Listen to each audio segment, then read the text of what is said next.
Okay, in this video, we're going to be looking at odds, conditional probability, and expected value. So those are the three things that we're going to be looking at: how to compute odds, how to evaluate a conditional probability, and also look at expected value. Okay, let's first look at how to compute odds. Let's say we let the probability of A be the probability that A occurs, and the probability of A complement, meaning that the probability that A does not occur. Then the odds in favor of an event are going to be this: the probability of A divided by the probability of A complement. Or we can say the probability of event A divided by 1 minus the probability of event A. And the odds against event A would just be the reciprocal of the odds in favor. So it'd be probability of event A complement divided by the probability of event A. Or we can say 1 minus the probability of event A divided by the probability of event A. Okay. In the case of equally likely outcomes, the odds in favor will be the number of favorable outcomes divided by the number of unfavorable outcomes. And the odds against, again, that would just be the reciprocal of the odds in favor. The odds against will be the number of unfavorable outcomes divided by the number of favorable outcomes.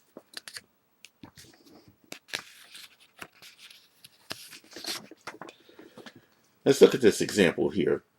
Find the odds in favor of the event occurring of rolling a number less than 5 on a die. Okay, so here, rolling a number less than 5 on a die would be, of course, 4 to 2 or 2 to 1.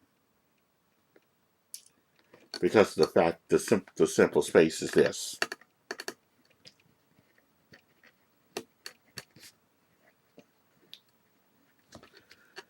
Okay, and we always use and we're trying to find the odds in favor, so it's going to be the probability of, in this case, the number of favorable outcomes, which would be the probability of event A, divided by 1 minus the probability of event A. Well, the probability of event A happening, that's the probability of getting less than 5, which would be 1, 2, 3, 4. So there are 4 possibilities out of 6. So that's 4 out of 6 over 1 minus the probability of event A. That's, of course, the probability of A complement. Here, 5 or 6 will represent A complement, which would be 2 over 6. Okay, so here you have 4 6 divided by 2 6, or we can say 4 6 times 2 over 6. 6 over 2. Those 6's divide out, so you have 4 over 2, which represents 4 to 2. And of course, 4 over 2 can be reduced as 2 over 1. So that's why it's 4 to 2 or 2 to 1.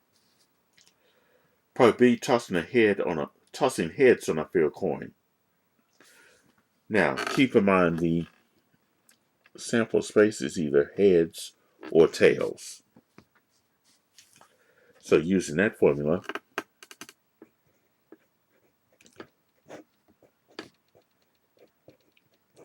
for the odds in favor, that's the probability of event A divided by 1 minus the probability of event A. Well, the probability of getting heads will be 1/2. The probability of not getting heads, which is the complement of that, will be also 1/2. Well, 1/2 divided by 1/2, which is the same as 1/2 times the reciprocal, which is 2 over 1, that'd be 2 over 2 or 1 over 1. And we can write that as 1 to 1.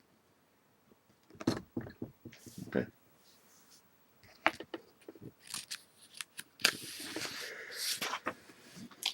Find the odds in favor of the event occurring. Drawing an ace from an ordinary 52 card deck.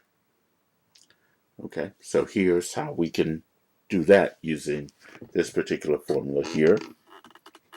probability of event A, divided by 1 minus the probability of event A. If we're drawing an ace out of an ordinary deck of 52 cards, there are 4 aces in the deck. So the probability of event A would be 4 out of 52 minus 1, divided by 1 minus 4 over 52. Okay, so the numerator will be 4 over 52. The denominator, now, if there are 52 cards in a deck, then that means that and 4 of them are aces, then the remaining 48 are not aces. So that's 48 over 52 for your denominator. And then we can simplify this. This will be 4 over 52 times the reciprocal of 48 over 52, which is 52 over 48. That cancels. The 52 cancels. So it'll be 4 over 48, which is this. If you write this as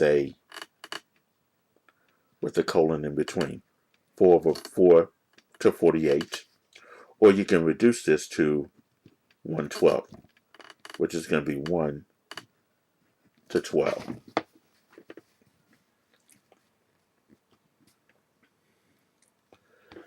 Part D, drawing a heart from an ordinary 52 card deck. Okay, so in this case here,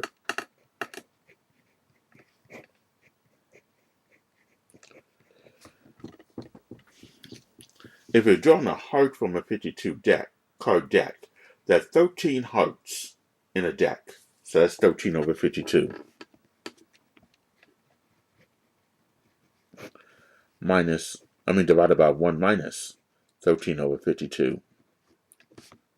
So this is 13 over 52 divided by, well, that's 13 hearts, then the remaining 39 are not hearts. So that's 39 over 52. So you have 1352 over 52 times 52 over 39, which is the reciprocal of your denominator. Those 52s divide out, you have 13 over 39. And it's written like this, 13 to 39. And we can reduce 13 over 39 to 1/3, which will be 1 to 3, written like this. But do pay close attention to how they want you to write this they want you to enter this on the MyLabs Plus system. Because they might want to enter it as a fraction or write it like this, as a ratio with the colon in between. Another example would be this. Find the probability of making totally black copies if the odds are 3 to 1 against making totally black copies. Okay, so here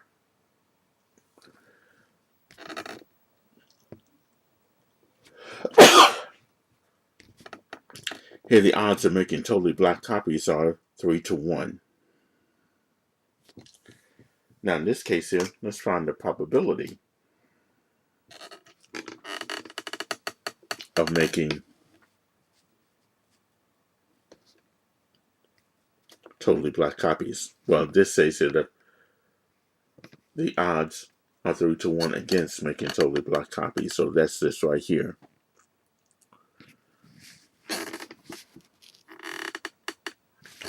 Now if you add 3 plus 1, that's going to give you 4. So here, if it's the odds against, then that means we need to use the second number here. So the probability of making totally black copies will be 1/4. Okay.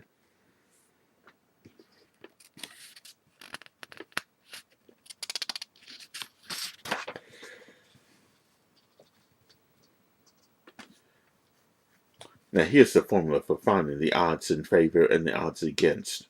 Well, if you're given odds in favor or given the odds against, and then you want to find the probability. So here, if the odds in favor of event E are M to N, then the probability of event E would be M divided by M plus N. That's this first number that's in front of the colon. That would be your numerator. That's divided by M plus N, the sum of the two numbers. Now, if the odds against event E are m to n, then its probability will be the second number divided by m plus n, which is the sum. So to go back to this particular example here, we were given that the odds against making totally black copies were 3 to 1. So by using that particular formula here, we were given the odds against, so that means we have to use n over m plus n.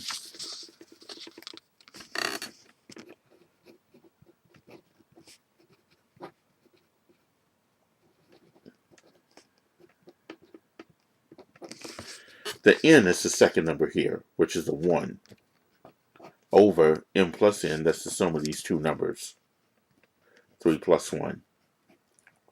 That's where the 1/4 comes from. So the probability of making totally black copies will be 1/4. Okay, so that's basically what this means when you're computing the odds. Next, we'll look at conditional probabilities. If A and B are events in sample space S and the probability of event A is not equal to 0, then the conditional probability that an event B occurs, given that event A has already occurred, is going to be given by this formula. The probability of B given A, that's what this symbolic notation represents, that's going to be the probability of the union of A and B, the intersection of A and B, divided by the probability of A. Okay. That's the formula for using conditional probabilities here. Now keep in mind, conditional probability by definition is going to be the probability of event B occurring given the fact that event A has already happened. And an example of that would be this. What is the probability of rolling a 6 on a fair die if you know that the roll is an even number? Okay, so in this case here, event B is rolling a 6 and event A is rolling an even number. Okay, so the probability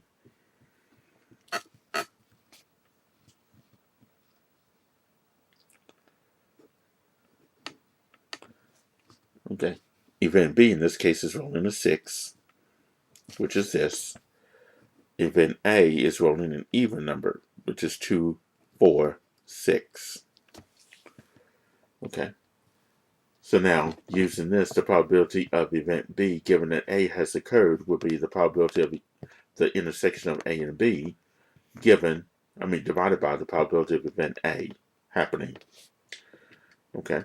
So here, if the sample space S is this, because you're dealing with a fair die, the probability of the intersection of A and B.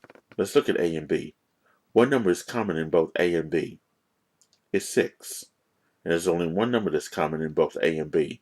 So the probability of the intersection of A and B occurring will be 1 over 6. And that's divided by the probability of event A. Well, in event A, there are three outcomes out of 6. So that's 3 over 6, which is the 1/2. So now you have 1/6 divided by 1/2. Or we can say 1/6 times the reciprocal of 1/2, which will be 2 over 1. Then simplify, you're going to get 1/3. So here the probability of rolling a 6 on a fair die, if we know that the roll is an even number, is 1/3.